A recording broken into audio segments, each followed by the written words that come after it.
next our next step is going to be the news session. So we're going to give you the headlines and also the news. So tune in with us. Okay. Thank you. This news session is brought to you by Utama FM, Informasi Minda Anda. So we're gonna start with the sports news. In the sports news, we have from the trades news, Tottenham lost to Liverpool, 2-0 to Liverpool. Jurgen Klopp sideshow their title credentials. Liverpool manager Jurgen Klopp is approaching the third anniversary of his appointment, a reign that started with a gritty goalless draw against Tottenham at White Hart Lane. The Germans' elation at the end of Saturday's 2-1 win over Spurs at Wembley was even more obvious than usual, after a result and performance that emphasized the giant stride that the club and team have made in that period. This is the best start to the Premier League season. The last time they recorded 5 straight league wins in the opening weeks of campaign was in the 1990.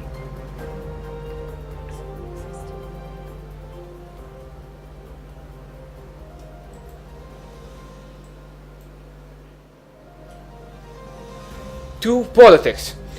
The Straits Times. The headline is Malaysia opposition blocks repeal of fake news law in challenge to Mahathir. Malaysia's opposition-led Senate blocked an effort to repeal a law against fake news on Wednesday, September 12, presenting the first major challenge for the new government of Prime Minister Mahathir Mohamad. Tun Mahathir, 93, secured a stunning election in May, ending the decade-long rule of former Premier Najib Razak and changing Malaysia's government for the first time in 6 decades. But the Senate, or upper house of Parliament, is still dominated by an opposition led by the defeated Barisan Nasional, the BN coalition, which can block bills and delay government initiatives. Malaysia was among the first few countries to introduce an anti-fake news law, although other countries in the region, including Singapore and the Philippines, have said that they are considering how to tackle fake news. Critics accused Najib of using the law to curb free speech ahead of the May general elections as his government tried to fend off criticism over accusation of graft and mismanagement. In August, the lower house of Parliament voted out the anti-fake news bill 2018, which sets out fines of up to 500,000 Malaysian ringgit. And jail up to 6 years of reporting a wholly or partly false news. But the BN Senate leaders and members of the right-wing Islamist Party Islam Se Malaysia, on Wednesday blocked its repeal. The bill will go back to the lower house of Parliament for another vote. Co-opted by the US President Donald Trump, the term of fake news has become part of the standard repertoire of leaders in authoritarian countries to describe media reports and organizations critical of them. Just days ahead of the election, Dr. Mahathir himself was accused of spreading fake news after the authorities said they were investigating him over what they said were false claims that his plane was sabotaged. Other leaders opposed to Najib were also charged under the act. Here with economy. The Straits Times. With GST scrapped, Malaysia's inflation expected to decline. Malaysians who already enjoy one of the Southeast Asia's lowest inflation rates are getting an added boon with the removal of a consumption tax. A 6% goods and service tax, which is known as GST, was scrapped by this month, or last month, by Prime Minister Mahathir Mohamad to meet an election pledge, and a replacement cell levy will not be introduced until September. The new government is also subsidizing some domestic fuel prices for the rest of the year. That is putting downward pressure on inflation and giving Bank Negara Malaysia scope to keep an interest rate on hold after an early hike in January. Economists like Mr. Kunga at Australia and New Zealand Banking Group have slashed their inflation projections to 0.7% this year from 2.7% previously. The timing could not have been better for the central bank, which is facing a period of uncertainty following the sudden resignation of Governor Muhammad Ibrahim, with no successor named yet.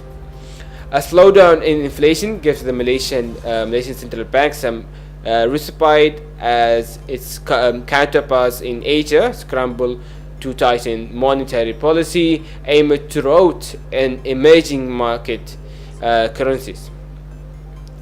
These are very significant policy moves, said economist Ibn Persulis at Nomura Holding in Singapore, who cuts his 2018 inflation forecast to 1.3% from 2.5%.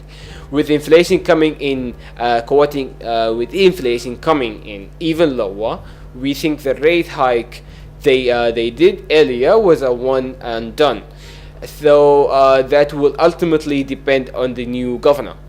Former central bank deputy governor Nur Shamisa Muhammad Yunus is widely tipped to replace Mr. Mohammed, who left under a cloud when questions were raised about the bank's role in a land purchase deal linked to the troubled Malaysia Development Berhad State Fund.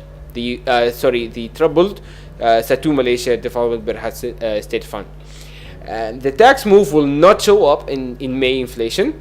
In the May inflation figures reported yesterday, with the consumer prices rising to 1.8% from a year ago, pushed by the higher transport cost. In March, the central bank's projected inflation will average 2% to 3% this year. ANZ trimmed its 2019 inflation forecast to 1.7% from 2.9%. Lastly, a month into office, Dr. Mahathir has moved swiftly to fulfill campaign promises, which included scrapping the GST. The government is setting aside 3 billion Malaysian ringgit for the rest of this year to subsidize some pump prices. Finance Minister Lim Guan Eng said this month. Bank Negara in January was one of the first to raise interest rates in Asia. The majority of economists surveyed in May and June predicted the key rate will remain at 3.25% until the end of the year.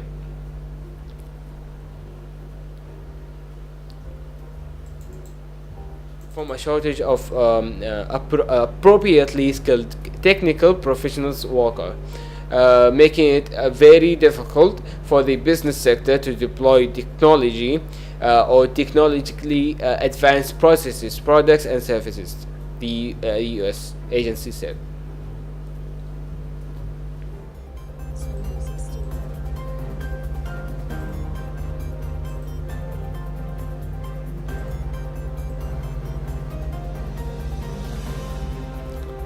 This was our session for news. Thank you for listening and have a good morning.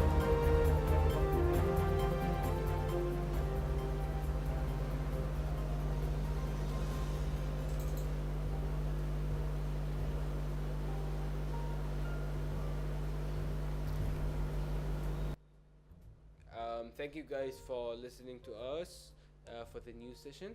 After that, we will leave you to have a very good morning and blessed, and see you again every time. This was DJ Mahmoud, and thank you for staying with us.